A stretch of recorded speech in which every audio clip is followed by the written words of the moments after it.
Bom dia, sétimo ano, tudo bem por aí? Eu também estou bem. Vamos dar continuidade ao nosso material. Eu quero que vocês, por favor, abram a apostila na página 15, exercício 27. Fizeram a tarefa de casa? Eu tenho certeza que sim. E agora é sua vez de corrigir, deixar tudo pronto. Qualquer dúvida, deixem assinalada. E numa aula ao vivo, vocês retirem essa dúvida comigo, tá bom? Nós estamos aqui no exercício 27 para falarmos sobre os pronomes funcionando como complementos verbais. Na última aula, deixei claro que o pronome lhe funciona como objeto indireto. Pronomes pessoais do caso oblíquo funcionam como objetos e também objeto direto ou indireto. Os pronomes pessoais do caso reto funcionam como sujeito, os termos que praticam a ação. Então, aqui, começaram a nos tratar diferente quando descobriram que éramos crianças cristãs. Por que no texto esta frase está entre aspas? Já ensinei a vocês. Quando a frase está entre aspas, quer dizer que é uma fala, uma citação de alguém, né? Então, vocês sabem muito bem disso. Vamos escrever. Porque é a reprodução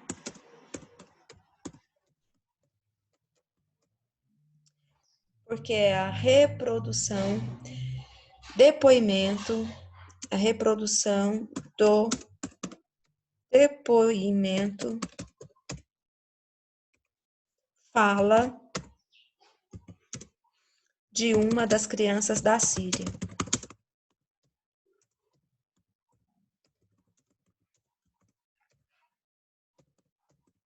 Certo? A quem se refere o pronome nos?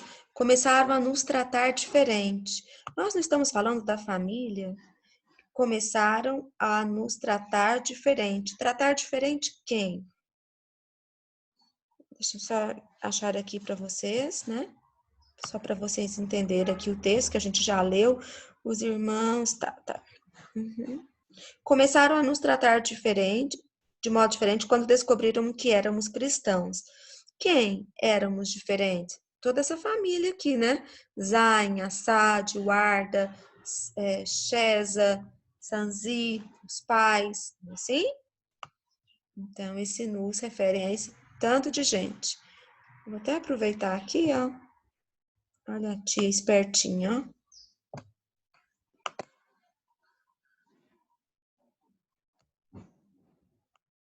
Então, a quem se refere o pronome nos? Refere-se, a resposta certinha, refere-se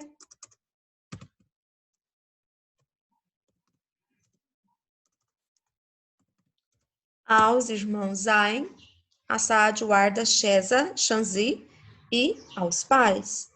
Esse pronome faz referência a quem? Aqui está respondido, tá? Porque eu tinha feito uma outra gravação, não deu certo. E ele não desmarca. Quem é nos? Começaram a nos tratar. Ela está falando ou alguém está falando por ela? Ela está falando, não é? Então, nesse caso aqui, a pessoa do discurso é a primeira, a que fala. Qual é a função sintática de nos? Complemento verbal. Começaram a nos tratar. Tratar a quem? A nós. É complemento verbal. Está completando o verbo. E é ainda um objeto indireto. Porque tem a presença da preposição a. Se eu for desmembrar esse nos, ele vira a nós. E quando o complemento verbal é seguido de preposição, ele é objeto indireto. Observe uma frase do texto e sua reescrita. A irmã mais velha, Sheza, afirma que é um alívio estar no Brasil. Texto reescrito. A irmã mais velha, Sheza, afirma à repórter que é um alívio estar no Brasil. Com certeza, vocês devem ter aí, né, observado a presença de um termo extra. E o termo extra que vocês viram aí foi o quê?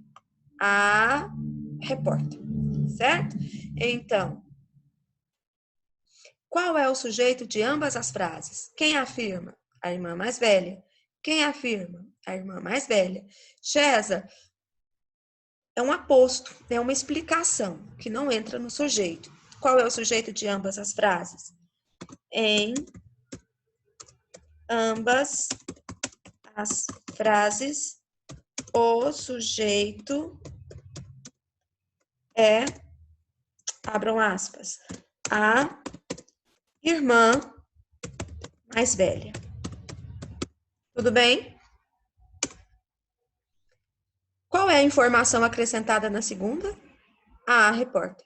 Reparem que aqui no primeiro texto, a irmã mais velha, Chesa, afirma. Afirma o quê? Que é um alívio estar no Brasil. Só tem objeto direto. Agora aqui, afirma o quê? Que é um alívio estar no Brasil. A quem? A repórter. Agora esse verbo, nessa reescrita, ele passou a ser verbo bitransitivo, ou seja, ele tem as duas transitividades. Ele é transitivo direto, que é o objeto direto, que é um alívio estar no Brasil. Afirma a quem? A repórter, objeto indireto. Que informação foi acrescentada na reescrita? A informação para quem a menina deu a informação, né? A informação acrescentada é que a irmã mais velha conta a sua história à repórter. A informação acrescentada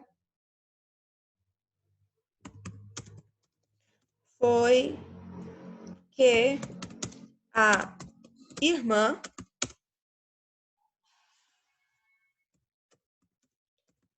mais velha conta sua história à repórter.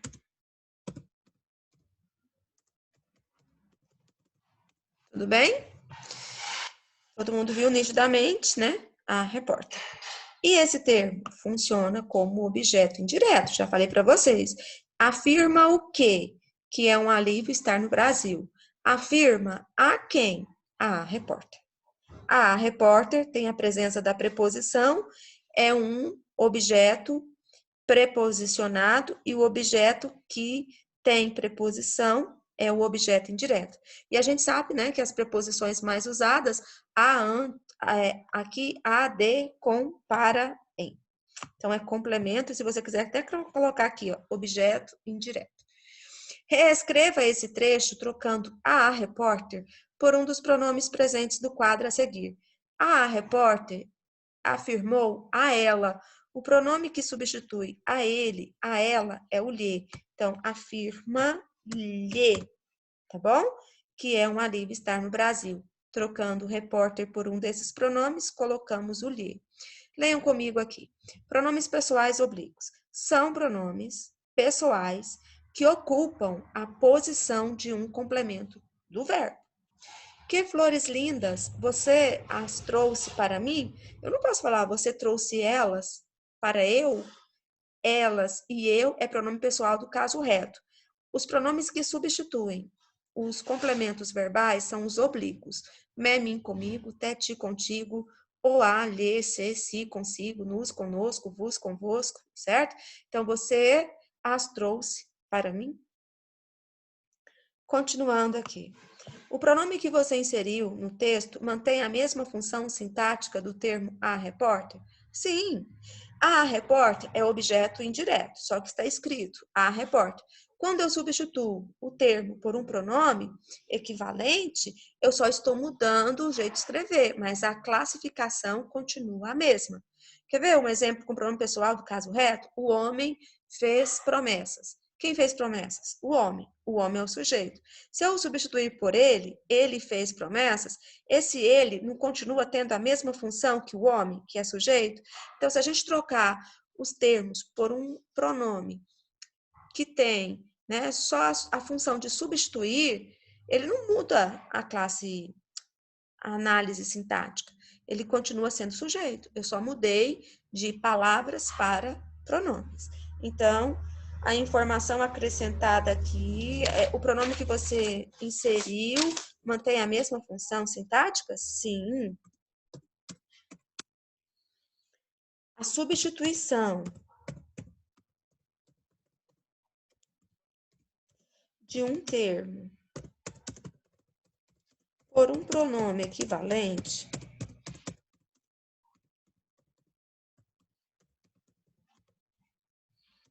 não altera a função.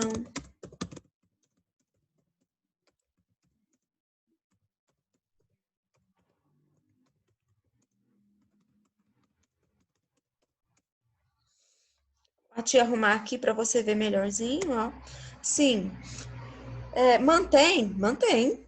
A substituição de um termo por um pronome equivalente não altera a função sintática desse termo. Agora a gente vai ler mais um texto.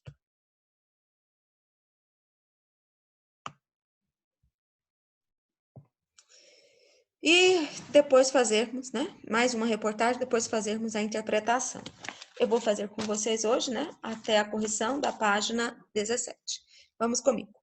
Quero ser médica e morar um pouco no Brasil e um pouco no Haiti.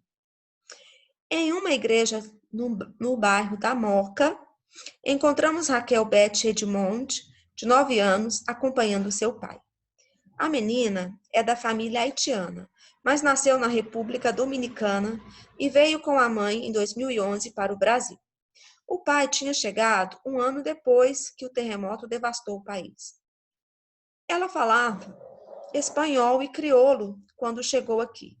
Agora, acho que Raquel nem lembra. Fala o pai Edmond Jean Camille, de 47 anos. De pose altiva e um modo delicado de se expressar, Raquel fala perfeitamente português, que aprendeu com os colegas no colégio desde os 7 anos. Gosto de brincar e de estudar. Quando não tenho lição de casa, eu brinco de tabuada. A matéria que eu mais gosto é matemática. A educação física também é uma paixão. Raquel afirma que é rápida e adora apostar corrida com os colegas. Só tem um amigo que ganha de mim. Da comida, ela adora o arroz com feijão e de brigadeiro. Religiosa, ela diz que gosta de música gospel brasileira.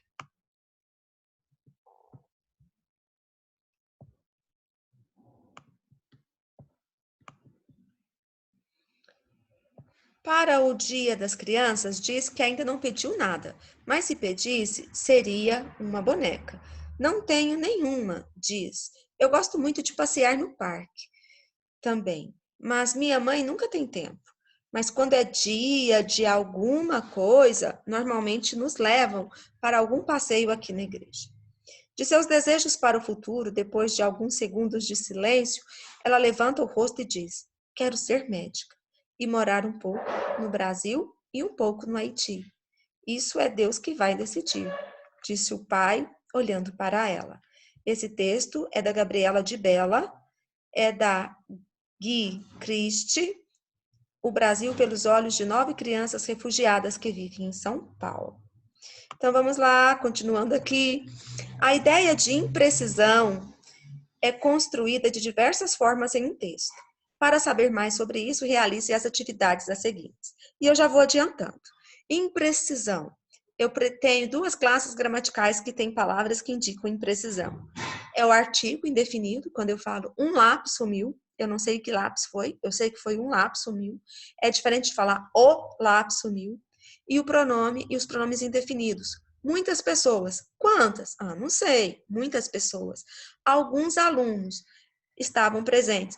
Alguns alunos? Sim. Alguns. Quantos? 15? 20? Não, não sei. Alguns. Então, dão uma ideia para gente de imprecisão. Em qual local se deu o encontro entre os repórteres e a menina haitiana e seu país? Se você deve ter lido lá na primeira linha, que foi no bairro da Moca, de São Paulo, tá? Eu vou voltar aqui só para você confirmar. Olha lá, em uma igreja no bairro da Moca, que é em São Paulo. Em uma. Eu sei qual igreja? Não. Em uma igreja do bairro da Moca. Opa, para que esse outro é maiúsculo aqui, né? Moca. Gente. Continuando. Não é possível saber exatamente em que igreja se deu o encontro dos repórteres com a criança. Que palavra indica essa precisão e a que classe gramatical ela pertence? Acabei de falar agora com vocês, né? Ela aí, né, se refere ao pronome, ao artigo indefinido uma. E, como já coloquei, é artigo indefinido. Então, escreva isso para mim. Só acompanhar aqui junto com você. A imprecisão decorre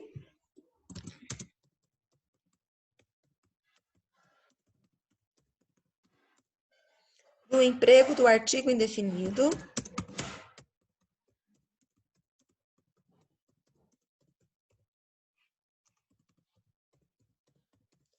A imprecisão decorre do emprego do artigo indefinido, qual que é?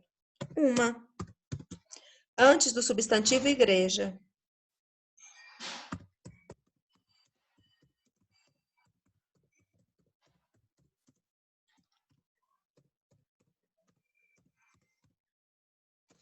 Certinho?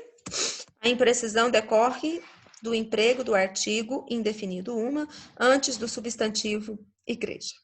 Releia este outro trecho que contém uma fala de Raquel. Eu gosto muito de passear no parque também, mas minha mãe nunca tem tempo. Mas quando é dia de alguma coisa, normalmente nos levam para algum passeio aqui na igreja. Agora eu tenho outra palavra que indica imprecisão. Vou marcar aqui. Outra palavra que indica imprecisão. Alguma coisa e algum passeio. Não é verdade? Além do artigo indefinido uma, a gente também tem aqui o pronome indefinido algum, alguma, que também sugere indefinição. Combinado? Qual é a atividade preferida de Raquel? Aqui, ó. Eu gosto muito de passear no parque. Então, passear no parque. Ela sempre pratica essa atividade? Por quê? A mãe não tem tempo de levá-la, né? Então, ela não pratica. Ela sempre pratica essa atividade? Não. Porque a mãe não tem tempo de levá-la. Ponto. Não, porque a mãe não tem tempo de levá-la. Ao comentar os passeios que faz, a menina usa a expressão dia de alguma coisa. Duas palavras dessa expressão são imprecisas. Quais são elas? Você acertou se você disse alguma e você acertou se você disse coisa. A palavra coisa é coringa na língua portuguesa. Ah, eu não sei como chama essa coisa. Vamos fazer uma coisa? Que coisa é essa? Cadê aquela coisa? Né? É uma palavra coringa na língua portuguesa. Então, quais são as duas palavras? E não sei o que é essa coisa. Então, essas duas palavras indicam, né, imprecisão alguma e coisa. Tá bom? Continuando. O que ela quer dizer com essa expressão? A minha mãe só leva a gente quando é dia de alguma coisa. Dia de alguma coisa na igreja, dia de data comemorativa, dia especial. O que ela quer dizer com isso, né? Refere-se a uma data especial, uma data comemorativa, certo? Um pouquinho agora de gramática. Voltando aqui, só um pouquinho, quero ler com vocês esse quadro cinza aqui. Pronomes indefinidos. São as palavras que se referem de modo vago ao substantivo. São exemplos de pronomes indefinidos. Algum, nenhum, qualquer, alguém, algo, nada, ninguém, tudo. O plural mais diferente da língua portuguesa é do qualquer. A gente faz quaisquer, certo? Continuando aqui. A ideia de imprecisão é construída de diversas formas. Pode ser pelo uso de sujeito indeterminado, como ocorre em nos levam, por um artigo indefinido, uma, por um pronome indefinido, algum, pouco, e também por palavras de sentido vago, como coisa. A gente viu isso aqui tudo. A gente vai ver agora também, ó, o sujeito indeterminado, só falta esse. Para dizer o que faz nesses dias especiais, a menina afirma que nos levam para algum passeio aqui na igreja. Levam a nós. Levam quem? Né? A nós. Mas quem é que pratica a ação de nos levar? Não é possível identificar. É possível identificar o sujeito de levam? Não. Trata aí de sujeito indeterminado. Trata-se de sujeito indeterminado. Tudo bem? Então, né? Se a tia organizar essa frase aqui na ordem direitinha, fica assim, ó. Levam a nós, levam-nos para algum passeio. Leva quem? A nós. Mas quem é que pratica a ação? Eu não sei. Sujeito indeterminado. Opa, já até eu vou respondendo aí, né? Tudo de uma vez. É aqui que é para colocar a classificação. Então, basta colocar assim. É possível identificar o sujeito de levam? Não.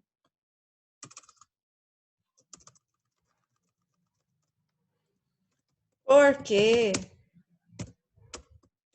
não há um referente, porque não há um referente anterior que possibilite identificar o sujeito.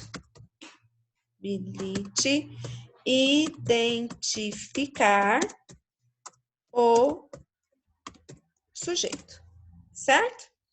Não tem um referente que possibilite identificar o sujeito. Que palavra é empregada para se referir de modo vago aos passeios? Como que são os passeios? Algum passeio, né? Então, que palavra é usada para se referir de modo vago aos passeios? O pronome indefinido algum. O pronome indefinido algum.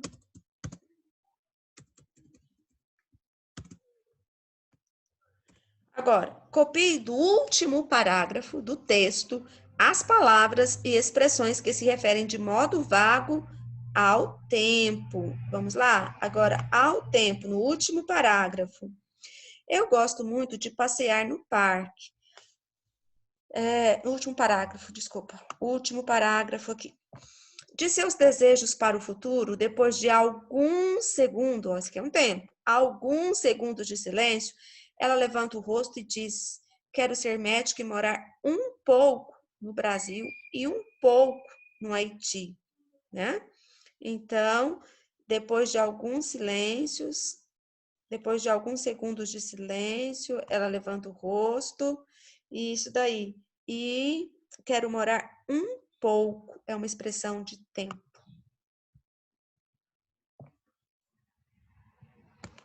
Escreva aí para mim, por favor. As expressões são: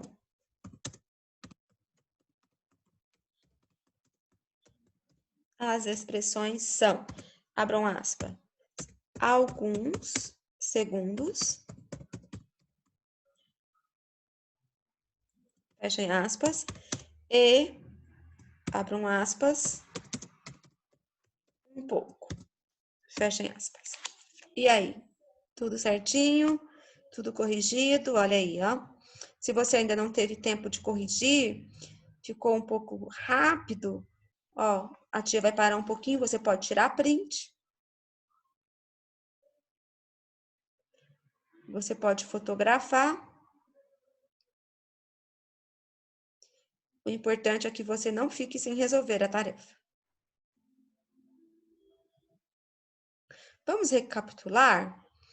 Nós estamos estudando, né, os pronomes que funcionam como elementos de coesão textual. Eles evitam a repetição de palavras e deixam o texto mais conciso, mais objetivo, mais direto, menos cansativo. Pronomes pessoais do caso reto e pronomes indefinidos assumem essa função de coesão textual. Eu posso substituir termos por eles, mantendo a mesma função sintática de antes, mas deixando o texto mais enxuto. Se eu quero dar ideia de imprecisão ao meu texto, eu tenho diversas formas para recorrer. Eu posso fazer isso usando o sujeito indeterminado, como ocorre em nos levam, também por um artigo indefinido, uma igreja, não sei qual, por um pronome indefinido, algum dia especial, para algum passeio, não sei qual, e também de modo vago, eu posso usar para isso a palavra coisa, certo? Então é isso. Hoje eu quero falar isso aí com vocês e quero deixar aqui para vocês resolverem a página 18 da apostila, volume 2, e também a página 19 para mim, tá? Até o exercício 37, letra B. Então, repetindo, para casa, apostila, páginas 18 e 19. Anotem aí, também estou anotando aqui, ó. Vocês vão anotando 18 e 19. Até, né, na 19, número 37. Hoje eu estou tendo aula aqui com você, hoje dia 21, quinta-feira. Essa aula eu vou corrigir amanhã, sexta-feira, numa aula gravada, certo? Então é isso. Eu agradeço muito a atenção, estejam sempre recapitulando as aulas, fazendo as tarefas, eu confio em vocês, vocês são agora os protagonistas do estudo de vocês. Vocês precisam muito, mais ainda, mostrar interesse, dedicação. Tem dúvida? Anota, sublinha. Numa aula ao vivo, você retira essa dúvida comigo. Muito obrigada. Um beijo. Bons estudos aí. Tchau.